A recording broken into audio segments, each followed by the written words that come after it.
Hi, hello, ನಮಸ್ಕಾರ ವೀಕ್ಷಕರೇ. ನಾನು ನಿಮ್ಮ Mala Shivaprakash. Please welcome back to my channel Mala Mane ಅಂಗಳ.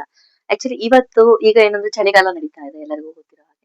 ಚಳಿಗಾಲ ನಡೀತಾ ಇದೆ. ಚಳಿಗಾಲದಲ್ಲಿ ಆಕ್ಚುಲಿ ನೆಗಡಿ, ಕೆಮ್ಮು, ಈ ತರ ಅಲರ್ಜೀಸ್ ಇದೆಲ್ಲ ತುಂಬಾ ಜಾಸ್ತಿ ಇರುತ್ತೆ. ಆಕ್ಚುಲಿ ಈಗ ಇಮ್ಯುನಿಟಿ ನಮ್ಗೆ ತುಂಬಾ ಜಾಸ್ತಿ ಬೇಕಾಗುತ್ತೆ. ಅಂದ್ರೆ ವಿಟಮಿನ್ ಸಿ ಆ ತರದ್ದು ತುಂಬಾ ಮಲ್ಟಿ ವಿಟಮಿನ್ಸ್ ಗಳು ಬೇಕಾಗುತ್ತೆ. ಇವತ್ತು ನಾನು ನಿಮ್ಗೆ ಮಾಡಿ ತೋರಿಸ್ತಾ ಇರುವಂತ ಒಂದ್ ಅಡಿಗೆ ಏನಂದ್ರೆ ಅದು ತುಂಬಾ ವಿಟಮಿನ್ ಮಿನರಲ್ಸ್ ಎಲ್ಲ ತುಂಬಿರುವಂತಹ ಬೆಟ್ಟದ ನೆಲ್ಲಿಕಾಯಿ. ಬೆಟ್ಟದ ನೆಲ್ಲಿಕಾಯಿಯಿಂದ ನಾನು ನಿಮ್ಗೆ ಇವತ್ತು ಒಂದ್ ಡಿಫ್ರೆಂಟ್ ಆಗಿರೋ ಬಾಯಿಗೆ ರುಚಿಯಾಗಿರುವಂತಹ ಒಂದ್ ಚಟ್ನಿ ಹೇಳ್ಕೊಡ್ತೀನಿ. ಆ ಚಟ್ನಿ ಹೇಗ್ ಮಾಡೋದು, ಏನು, ಹೇಗಿರುತ್ತೆ ಅಂತ ಅನ್ಬಿಟ್ಟು ನಾನ್ ನಿಮ್ಗೆ ತೋರಿಸ್ತೀನಿ. ಮತ್ತೆ ಈ ತರ ಚಟ್ನಿನ ಮಾಡಿ ನಾವು ಈ ತರ ಬಾಟಲ್ ಅಲ್ಲಿ ಶೇಖರಿಸಿ ಇಟ್ಕೊಂಡ್ರೆ ತಿಂಗ್ಳಾನ್ಗಟ್ಲೆ ನಾವು ಯೂಸ್ ಮಾಡ್ಕೋಬಹುದು. ಏನು ಹಾಳಾಗಲ್ಲ. ಫ್ರಿಡ್ಜ್ ಅಲ್ಲಿ ಇಟ್ರೆ ತುಂಬಾ ಚೆನ್ನಾಗಿರುತ್ತೆ. ಯಾವಾಗ ಬೇಕಾದ್ರೂ ಬಿಸಿ ಅನ್ನಕ್ಕೆ, ಚಪಾತಿ, ರೊಟ್ಟಿ ಯಾವ್ದ್ರ ಜೊತೆ ಬೇಕಾದ್ರೂ ಒಂಚೂರು ತುಪ್ಪ ಇಲ್ಲ ಮೊಸರು ಹಾಕೊಂಡು ತಿನ್ಬೋದು. ಈಗ ನೆಲ್ಲಿಕಾಯಿ ಚಟ್ನಿ ಮಾಡೋದಕ್ಕೆ ನಾನು ಒಂದು 5 ಬೆಟ್ಟದ ನೆಲ್ಲಿಕಾಯಿ ತೊಗೊಂಡಿದ್ದೀನಿ, ದಪ್ಪ ಸೈಜು. ಅದನ್ನು ಮತ್ತು ಒಂದು ಗೆಡ್ಡೆ ಬೆಳ್ಳುಳ್ಳಿ ಬಿಡಿಸಿಟ್ಟಿದ್ದೀನಿ, ಕೊತ್ತಂಬರಿ ಕರಿಬೇವು ತೊಳೆದು ಅದನ್ನು ಹಾಗೆ ಇಟ್ಕೊಂಡಿದ್ದೀವಿ.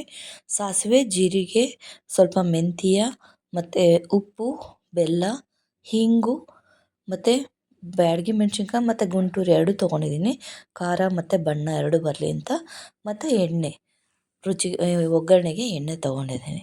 ಈಗ ಒಂದು ಬಾಣಲೆನ ಸ್ಟವ್ ಮೇಲಿಟ್ಟು ಅದಕ್ಕೆ ನಾವು ಒಂದು 1/4 ಸ್ಪೂನು ಮೆಂತ್ಯ ಹಾಕಿ, ಒಂದು ಅರ್ಧ ಸ್ಪೂನಷ್ಟು ಸಾಸಿವೆ ಹಾಕಿ, ಒಂದು ಅರ್ಧ ಸ್ಪೂನಷ್ಟು ಜೀರಿಗೆ 3 ಹಾಕ್ಕೊಂಡು ಡ್ರೈ ರೋಸ್ಟ್ ಮಾಡ್ಕೋಬೇಕು.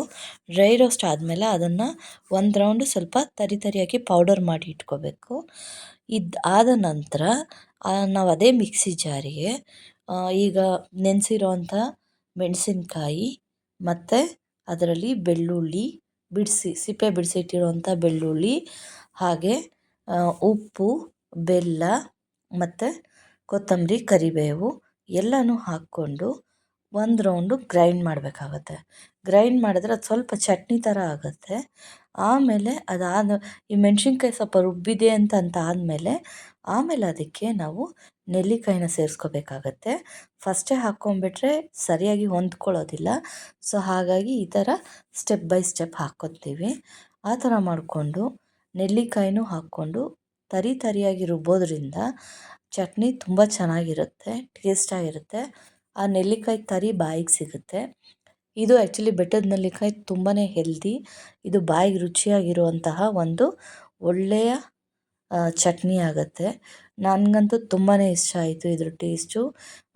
ತಿಂದರೆ ಇನ್ನೂ ತಿಂತಾ ಇರಬೇಕು ಅಂತ ಫೀಲ್ ಆಗುತ್ತೆ. ಬಿಸಿ ಅನ್ನಕ್ಕೆ ತುಪ್ಪ ಹಾಕ್ಕೊಂಡು ಈ ಚಟ್ನಿ ಹಾಕ್ಕೊಂಡು ಕಲ್ಸ್ಕೊಂಡು ತಿಂದರೆ ಸ್ವರ್ಗಕ್ಕೆ ಮೂರೇ ಗೇಣು.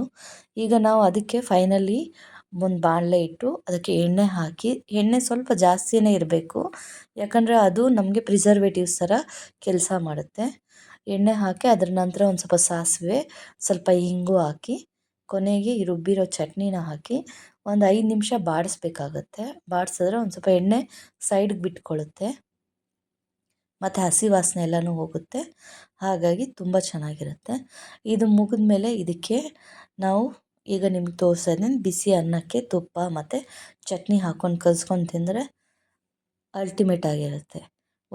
ಇನ್ನೊಂದು ಇದನ್ನು ನಾವು ಆರಿದ ಮೇಲೆ ಒಂದು ಒದ್ದೆ ಏನು ಇಲ್ಲದೆ ಇರುವಂತಹ ಗಾಜಿನ ಬಾಟ್ಲಲ್ಲಿ ಶೇಖರಣೆ ಮಾಡಿ ಫ್ರಿಜ್ಜಲ್ಲಿ ಇಡೋದ್ರಿಂದ ತುಂಬ ದಿನ ಅದನ್ನು ಇಟ್ಕೊಂಡು ತಿನ್ಬೋದು, ಏನೂ ಹಾಳಾಗೋದಿಲ್ಲ. ಮತ್ತು ಇದೇ ಥರ ಒಳ್ಳೊಳ್ಳೆ ಅಡುಗೆಗಳಿಗೆ ನನ್ನ ಚಾನಲ್ನ ವೀಕ್ಷಿಸಿ, ಲೈಕ್ ಮಾಡಿ, ಶೇರ್ ಮಾಡಿ, ಸಬ್ಸ್ಕ್ರೈಬ್ ಮಾಡಿ. Thanks for watching.